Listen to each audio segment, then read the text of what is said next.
there, Stampers, and thanks for joining me today. Today I'm using a brand new stamp set from the brand new Stampin' Up! Idea Book and Catalog called Hello Doily. Gotta love it. Doesn't this card just pop and go wow? It's actually quite simple to make. We're going to do the paneled effect, and I'm going to show you a real easy way to do it. Let's get started. We are starting with some scrap paper, 3 panels of basic black, and our Dotto adhesive, which is temporary adhesive. We'll put a little bit of Dotto on the back of each of the panels and then place them together on our scrap paper as if they were one solid panel. Then I'm going to take some Whisper White craft ink pad and our Hello Doily stamp. And we're going to ink that up really, really well. Then we're going to stamp that down in the center, giving it some good pressure.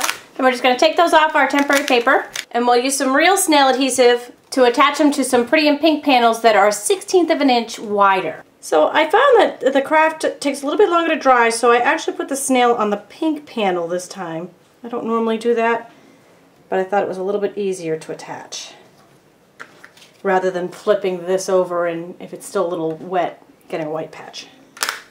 So next I'm going to take my Crop-A-Dile, and when I squeeze the handle here, you'll notice that I have 2 hole punches. You'll notice that I have 2 hole punches. One is a 3/16 of an inch and one is an 1/8 of an inch. I'm going to use the larger, which is the 3/16. So I want to slide that right in, squeeze the handle, punch a hole.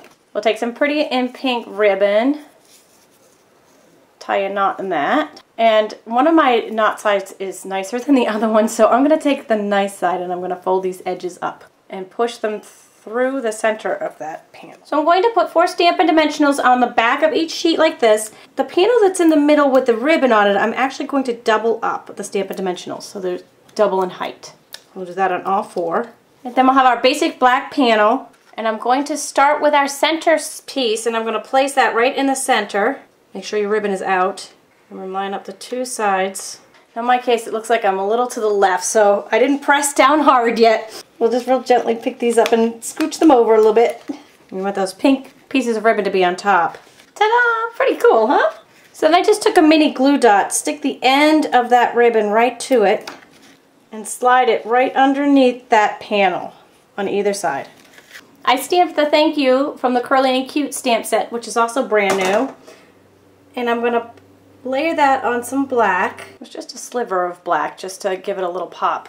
Now when I put the dimensionals on the back of this, on the back of the U, I'm going to double up. Remember, this middle panel is raised one more than the outer one, and I'm going to do the opposite with the words so that this lays flat across the top. So we'll double up and place that right in the lower right hand corner, and our card is complete. Isn't that a wow? Love it! And as always, when working with black, you want to put in a white panel on the inside so you can write. Thanks for joining me today.